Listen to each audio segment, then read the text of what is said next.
재생불량성 빈혈, 골수형성 이상증후군, 골수섬유증, 백혈병, 다발골수종, 림프종, 혈액암, 완치를 위한 조혈모 세포 이식이라는 문구의 위험성. 완치를 위한 조혈모 세포 이식이라는 문구는 아주 위험합니다.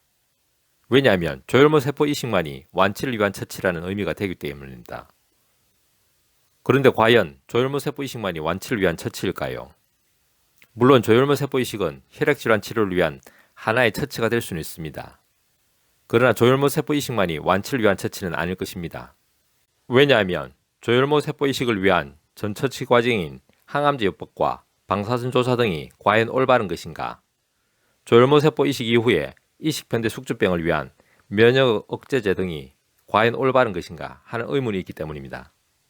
참고로 다음은 이식편대 숙주 질환에 대한 서울 아산병원 홈페이지 기재된 내용입니다. 정의, 이식편대 숙주 질환은 동종 조혈모 세포 이식, 수혈을 받은 경우 환자에게 이식된 T림프구가 환자의 세포를 비자기로 인식하여 표적기관을 공격하여 나타나는 질환을 의미합니다.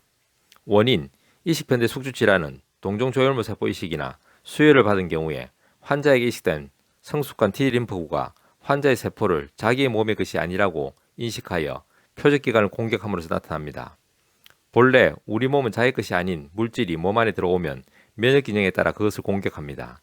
숙주의 면역기능이 저하되어 숙주의 면역체계가 이러한 기능을 수행할 수 없다면 환자에게 이식된 성숙한 T림프구가 그 기능을 대신하여 이 질환이 발생하는 것입니다. 증상, 이식편대 숙주 질환은 급성과 만성으로 구분할 수 있습니다.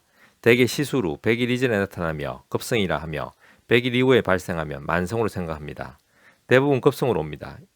이식편에 포함된 T세포가 숙주세포에 존재하는 특이 항원에 대하여 반응하고 이로써 여러 증상을 일으킵니다.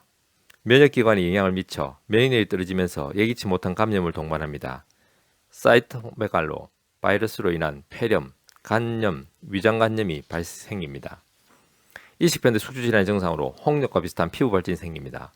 피부 발진은 귓바퀴, 손바닥, 발바닥에 발생하여 다른 피부 질환과 차이가 있습니다. 피부의 발진이 심하면 진피와 표피 사이가 갈라지고 물집이 생기기도 합니다.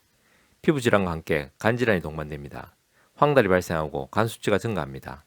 위장관에 문제가 있는 경우 구역, 구토, 식욕부진에 이어 복통과 설사 증상이 나타납니다. 진단, 이식편대 숙주 질환의 증상은 동종 조혈모 세포 이식이나 수혈을 받는 경우에 나타납니다. 일반 혈액검사, 간기능검사, 진해질검사, 피부 생검 및 조직 적합 항원 분석을 시행하여 숙주 조직 세포와 다른 조직 적합 항원을 가진 림프가 존재할 때 이 병으로 진단할 수 있습니다. 치료, 이식편대 숙주 질환은 공여자의 면역 세포가 재기능을 하며 일어나는 현상으로 비록 근본적인 치료 방법은 없으나 면역기능의 조절을 통해 증상을 완화시킬 수 있습니다. 1차 치료로는 주로 스테로이드 요법을 사용하나 장기간 스테로이드 사용에 따른 감염, 부종 등 부작용 빈도가 높아져 최근에는 스테로이드 외에도 다양한 면역 억제제 혹은 면역 억제 작용을 하는 항암제를 사용하고 있습니다. 면역 억제와 면역 억제제로 인한 기회 감염의 균형을 유지하는 것이 중요합니다. 이상과 같이 이식편대 숙주 질환에 대해서 간략하게 설명이 잘 되어 있습니다. 다시금 논의를 이어가도록 하겠습니다.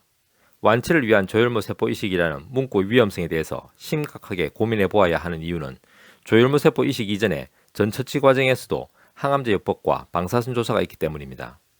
특히 조혈모 세포 이상으로 인한 혈구 생성 이상의 혈액 질환이 생겼다면 조혈모 세포 이상을 정상화시킬 수 있는가에 대해 근원적인 물음을 가지면서 관해 유도요법, 공고요법, 유지요법, 재치료요법 등으로 불리는 항암제 요법과 척수강내 항암제 및 중추신경계와 고환 등의 방사선 조사의 처치가 과연 필연적일 수밖에 없는가, 과연 올바른가에 대한 논의를 해보아야 합니다.